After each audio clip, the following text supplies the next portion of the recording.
नमस्कार, आदाब, सत श्री अकाल दोस्तों। मैं रजनी आर्या स्वागत करती हूँ आपका हमारे चैनल विद्या ज्ञान अर्जन में। जैसा कि दोस्तों आपको पता है कि हम यहाँ पे रीट की पॉलिटी पढ़ रहे हैं और मैं यहाँ पे आपको प्रस्तावना पढ़ा रही हूँ। तो प्रस्तावना क्या है ये हमने पढ़ लिया, प्रस्तावना में कौन कौन से शब्द आते हैं ये हमने पढ़ लिया, और प्रस्तावना में लिखे गए उन शब्दों का अर्थ क्या है ये भी हमने पढ़ लिया। तो जैसा कि मैंने आपसे कहा था कि प्रस्तावना से रिलेटेड कुछ केस हैं जिनके बारे में थोड़ा सा अपन अध्ययन कर लेते हैं कि उनसे रिलेटेड क्वेश्चंस कई एग्जामों में देखे गए हैं। तो मे भी यहाँ भी वैसे क्वेश्चन देखे जा सकते हैं, क्योंकि रीट के एग्ज़ाम का लेवल भी अब ईजी नहीं रहा है, लेवल हमेशा बढ़ता जाता है। तो हमें जो हम टॉपिक पढ़ रहे हैं वो उनका पूरी तरह से कॉन्सेप्ट हमारे क्लियर होना चाहिए। इसलिए मैं यहाँ पे जो भी टॉपिक आपको पढ़ा रही हूँ उनसे बाहर कुछ नहीं जाएगा, ये मेरा आपसे वादा है। तो आइए दोस्तों पढ़ते हैं कि मकसद हमारा ये जानना है आज का कि क्या प्रस्तावना भारत के संविधान का अंग कहलाएगी अथवा नहीं। इन्हीं से रिलेटेड कुछ केस आए थे संविधान में और जिसका निर्णय सुप्रीम कोर्ट ने क्या दिया है, और क्या प्रस्तावना वर्तमान में भारतीय संविधान का अंग है या नहीं है, यही अध्ययन हम आज कर रहे हैं। तो देखो दोस्तों, प्रस्तावना भारतीय संविधान का अंग है अथवा नहीं है, इसको लेकर उच्चतम न्यायालय ने समय समय पर अनेक निर्णय दिए हैं। कौन कौन से निर्णय दिए हैं दोस्तों? सबसे पहले तो आया था बेरूबारी केस 1960 में। सबसे पहले जब 1947 में इंडिया आज़ाद हुआ था और उसके कुछ सालों बाद ही एक बेरूबारी नाम से केस आया था। उसमें क्या कहा गया था? उसमें कहा गया था सुप्रीम कोर्ट ने निर्णय दिया कि प्रस्तावना भारतीय संविधान का अंग नहीं है। सबसे पहले देखो, पहला केस है बेरूबारी केस। पूछते हैं कि संविधान की प्रस्तावना से रिलेटेड पहला केस कौन सा आया था? बेरूबारी केस। और उसमें सुप्रीम कोर्ट ने क्या बोला? सुप्रीम कोर्ट ने बोला कि प्रस्तावना भारत के संविधान का अंग नहीं है। ठीक है। फिर 1967 में दोस्तों गोलकनाथ बनाम पंजाब राज्य केस आया था। कौन सा केस आया था? गोलकनाथ बनाम पंजाब राज्य केस, जिसपे सुप्रीम कोर्ट ने प्रस्तावना को संविधान का अंग मानते हुए यह निर्णय दिया कि प्रस्तावना संविधान का अंग है, अतः जहां भी संविधान की व्याख्या को लेकर कोई स्पष्टता हो तो प्रस्तावना इसके निर्वचन में सहायक होगी। वस्तुतः प्रस्तावना में संशोधन किया जा सकता है। जो दूसरा केस आया था दोस्तों 1967 का, उसमें क्या कहा गया था? उसमें यह कहा गया था कि प्रस्तावना भारत के संविधान का अंग है।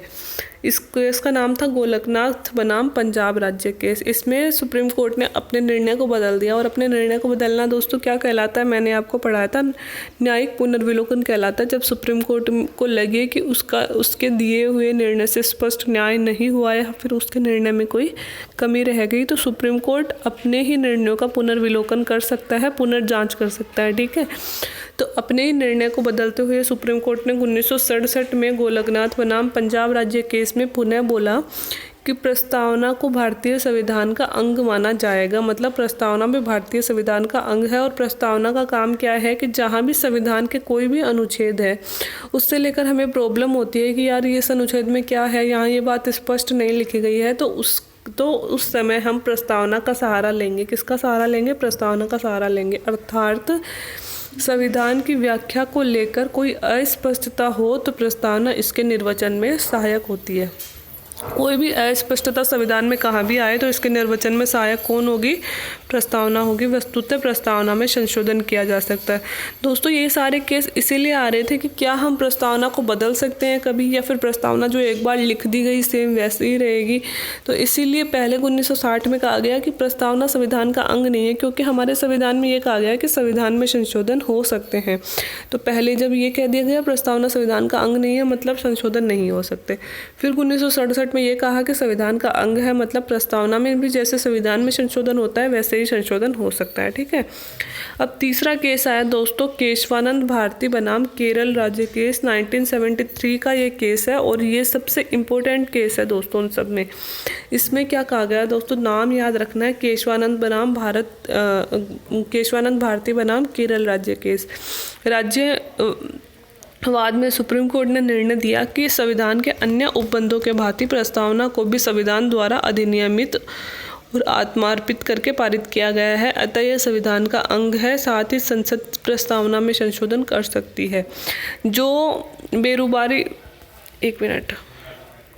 जो सुप्रीम कोर्ट ने 1967 में गोलकनाथ बनाम पंजाब राज्य में निर्णय दिया था, वही निर्णय वापस दोहराया केशवानंद भारती बनाम केरल राज्य में। और इसमें कहा कि सुप्रीम को इसमें कहा कि संविधान के अन्य उपबंधों के भांति, जैसे कि संविधान में 395वां अनुच्छेद है, सेम उसी तरह प्रस्तावना भी भारतीय संविधान का ही अंग है। उसी तरह प्रस्तावना को भी अधिनियमित किया गया है, पारित किया गया है, अतः यह संविधान का अंग भी है और संविधान में संसद प्रस्तावना में संशोधन भी कर सकती है। लेकिन देखो यहाँ तक सेम उसी जैसा केस है, बेरुवारी केस जैसा ही, लेकिन अब क्या कहा गया है, लेकिन संसद ऐसा कोई संशोधन नहीं करेगी जो संविधान के आधारभूत या मूल ढांचा या फिर बेसिक स्ट्रक्चर के विरुद्ध हो। मतलब ऐसा, मतलब जो हमारे संविधान में जो सकारात्मक पॉइंट दिए गए हैं उनमें ऐसा कोई बदलाव नहीं होगा जो मतलब हमारे बेसिक स्ट्रक्चर के, मूल जो ढांचा है हमारे संविधान के, जो आत्मा है, उसके विरोध में कोई कार्य हम नहीं कर सकते। अगर हम बदलाव करना चाहते हैं तो इसमें सिर्फ सकारात्मक बदलाव हम लोग करेंगे,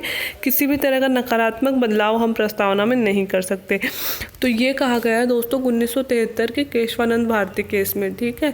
तो इसमें क्या कहा गया है, प्रस्तावना भारत का संविधान का अंग है, हम प्रस्तावना में संशोधन भी कर सकते हैं, लेकिन प्रस्तावना में हम ऐसा कोई संशोधन नहीं करेंगे जो कि हमारे आधारभूत ढांचे, मतलब हमारा जो मेन है कि जैसे हम पंथ निरपेक्ष हैं, जैसे हम लोकतांत्रिक गणराज्य हैं, जैसे हमारा देश गणतंत्र है, इन सब बातों को कभी हम प्रस्तावना में चेंज करके हम लिख दें कि हम लोकतंत्र की जगह यहाँ पे तो अध्यक्षात्मक व्यवस्था है या फिर साम्यवादी व्यवस्था है, ऐसे लिख दें। नहीं दोस्तों, ऐसा कोई भी बदलाव हम अपने संविधान में नहीं कर सकते, क्योंकि यह हमारे संविधान के मूल ढांचे के विरुद्ध हो जाएगा, ठीक है।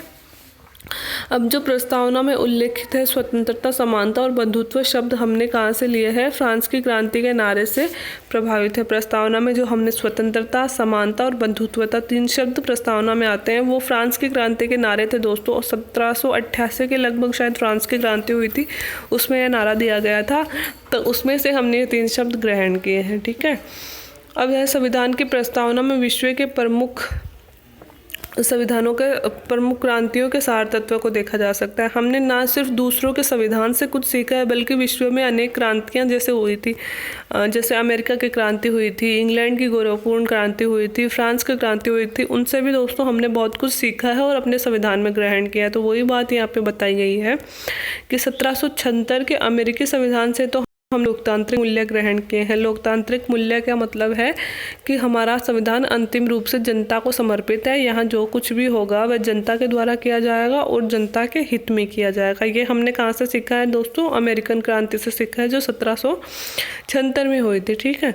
अब 1688 में जो इंग्लैंड के गौरवपूर्ण क्रांति हुई थी, उसमें हमने स्वतंत्रता और व्यक्ति की गरिमा का पाठ पढ़ा कि व्यक्ति की गरिमा, हमने प्रस्तावना में ये लाइन लिखी है व्यक्ति की गरिमा, और वो हमने कहाँ से ली है, इंग्लैंड की गौरवपूर्ण क्रांति से।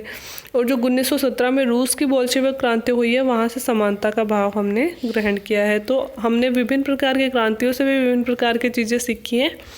और जैसा कि मैंने आपको बता दिया, वर्तमान में भारतीय प्रस्तावना भारतीय संविधान का अंग है। इसमें संशोधन भी किया जा सकता है, लेकिन इसका संशोधन हमेशा सकारात्मक संशोधन होगा, अर्थात हमारे संविधान के मूल ढांचे के विरुद्ध कोई भी संशोधन नहीं होगा। तो यही था दोस्तों, इतना सा बेसिक आज क्लियर करना था।